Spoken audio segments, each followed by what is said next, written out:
Hi, my name is Stephanie McBride. I am the owner of Grounding Gear, and today I have Chris Michels with me. Actually, I'm with him. We're in his office, and I have been watching him practice for a while now, and he is phenomenal. But I want you to meet him because he is such an astounding practitioner, and he has helped so many people. And he teaches counterstrain. And Chris, can you tell me a little bit about counterstrain? Well, yeah, counterstrain is a gentle technique where you put the body into a position of comfort and it's able to self-regulate and relax the tension patterns that are in the muscles.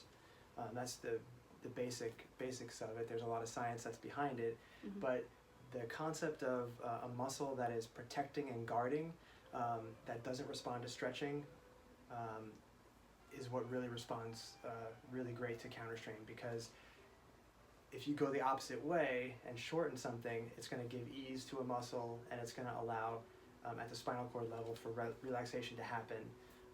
And it's fast and quick because it's a spinal cord reflex that we're dealing with. And if it's fast and quick, that's what massage therapists, that's what PTs, acupuncturists, that's what we all want. We want to be able to work on the client and get them up and moving pain-free. Exactly. It's also a great way to assess the body, because then you know where maybe the cause is coming from, because so many times clinicians are chasing the pain. For example, someone comes in and they have ankle pain, and we can trace it back to the low back and the sacrum, treat upstream, and then half the time we don't even have to treat the ankle. So understanding these segmental anatomy concepts and blending them with different modalities, strain counterstrain being one of them, you're really able to put the treatment where the client needs it, not where the pain is, because pain is a trickster and it'll send you on wild goose chases, and it's not where you need to be a lot of the time. So understanding those concepts really helps clinicians to get to where they need to get to and deliver the treatment very precisely, and then the patient gets better a lot quicker, and you avoid extra treatment and over-treating, because a lot of us tend to over-treat, and I was guilty of that for a long time. And I realized when I started to learn these methods of assessment, I was able to really get to the problem, correct it, and then see in real time, did it change? And that's what I'm looking for with every client. I'm looking for that change. If it's not changing, I'm going to pivot, try a different technique, and also run some different diagnostics to figure out, is it the joint? Is it the muscle? Is it the spine irritating the extremity? So I have all these ways of quickly identifying where the problem is, and then really putting laser focus on the treatment, and then rechecking. And that's the sequence that I do with everybody, take them through that, and that's been really successful. So, and you were talking earlier, we were chatting about how a lot of people they might have to get hip replacements or knee replacements, and you're saying that if they're treated effectively, they might be able to avoid hip replacements and joint. Yeah, depending on where they are in the level of the degenerative changes that are going on, I've helped a lot of people either push surgery out several years or avoid it outright, depending on what flavor of joint dysfunction was going on. Because a lot of these things, it feels arthritic, but it's like myofascial pain is feeding into the problem, joint restrictions, lack of joint play in a joint. All those things feed into a joint not performing how it's supposed to perform. And then, it starts to create other patterns like lower back pain, for instance, for the hip, you get a lot of low back pain and things like that. So understanding how to interface with a joint, how to diagnose whether it's muscle imbalance, joint, and then spinal from the spine, influencing that articulation. Those are all great ways to know where you're going to put your treatment. Because if it's a joint problem and you're spending too much time on the muscles, you're missing the boat. These are the people who you treat and they're like, oh, I felt great for 2 days, and they come back and they're like, oh, it's back. Here, it's the same thing. And it's just like, it's frustrating, but it's just lack of understanding of what are the main pain generators, and do you have diagnostics that can interface with different pain generators in the body. I talk a lot about trigger points and tender points, and understanding how they each need different forms of treatment. And when you understand that, it's a really big aha moment, because then you understand that you can't just stretch something gone. Like, you may have to stretch it, and then you may have to shorten it for the full resolution of the muscle imbalance, and then give them the home exercises and the education to solidify that new pattern. Because if someone's been in a pattern for a long period of time, the likelihood of you treating it one time and it goes away, it does happen, but a lot of times when things have been compensating over a long period of time, you really need to train the body and then show them corrective exercises and stretches and doing it in a targeted way. Not just throwing a whole bunch of exercises because they're good for core stabilization. There's a time and place for that, but if there's a lot of dysfunction going on, these are the people who don't respond to exercise. They go through training, they're working out at the gym, and they can't engage their glutes. They can't engage their hip abductors. So we go in and we find where the problem is, correct the tension patterns and the protection, so now the muscle could lengthen and shorten in the way that it needs to, which is going to help the joint function better and all that. So it's really looking at the whole mechanism of the locomotor system or the musculoskeletal system and its alignment and its function, and then finding where it's not performing and then just correcting it and letting the body self-regulate and heal. And that gets people really out of a lot of pain and a lot of these overuse syndromes and things like that.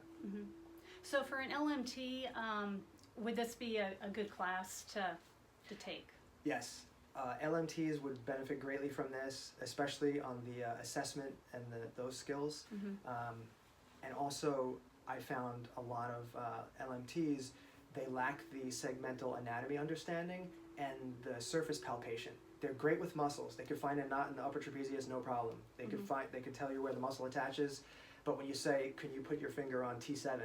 They're like, I don't know for sure that I'm on T7. So we have ways on showing people how to get to specific pieces of anatomy so that you can assess a T7, which will lock up the diaphragm and things like that. So we give really good direction and developing more palpation skills, and that I think for LMTs really get a lot out of it. And it's not just for LMTs. I think anybody who has a license to touch, acupuncturists, chiropractors, MDs who are doing physical medicine, osteopaths, I mean, it runs the gamut. Anybody who is interfacing with people with pain would be greatly benefited from knowing these skills, because a lot of times it's a quick way to tell, is it a meniscus tear? Do they need to go get an MRI, or is this just a bad sprain and we can manage it with the hands-on skills? And then it puts patients at ease and gives them hope, because they're like, oh, it's okay, thank you. It's not, I don't have to run to the hospital right now, or I don't have to run to get an x-ray because, you did your assessments and you're finding that, okay, it's not that. It seems like it's just a muscle strain. So can you just touch on a story that you recall in the past where someone came in and they walked in and they were you could tell by the way they were carrying themselves, their pain symptoms, and how you treated them, and how they probably got up and walked out afterwards. Something that just was like an aha moment. It was like, oh my gosh, that was so cool. Yeah, I mean, it happens so often that it's hard to just isolate one. I mean, the one that we just talked about was really cool because, initially you thought it was an arthritic hip, and we had imaging results that said, yes, it's getting worse. So that was kind of cool just to see how myofascial pain can mimic an arthritic syndrome.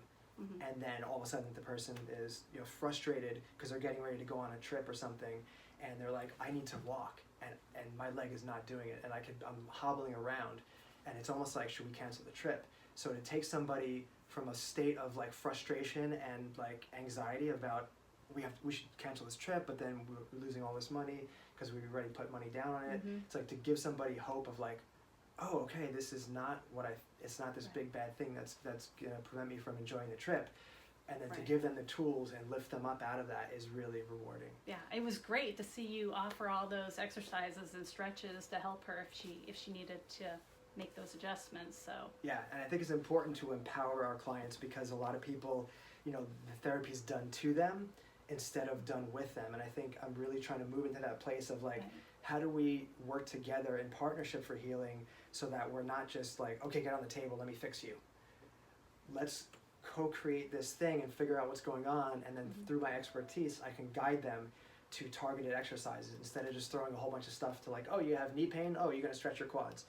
Well, what if the quads aren't the problem? And that's what we found with her, is that it wasn't the quads, it was her rectus femoris muscle, which is mainly a hip flexor and a knee extender, and that is what was causing a lot of her knee pain. Mhm. As soon as we started to, deactivate some of the tension patterns there, that's when she was able to weight bear, and the pain was markedly better. And she was, kind of surprised, I think, that she was able to walk Totally. and not have that burning, heavy pain in Yeah. her legs. So that was a kind of a cool moment. Yeah, I'm always surprised at how he interacts with his clients. He's always saying, "Okay, how about this point? Which point's tighter or more painful?" So he's always engaging with the clients. They always seem like they're part of the treatment. So it's really great to observe that.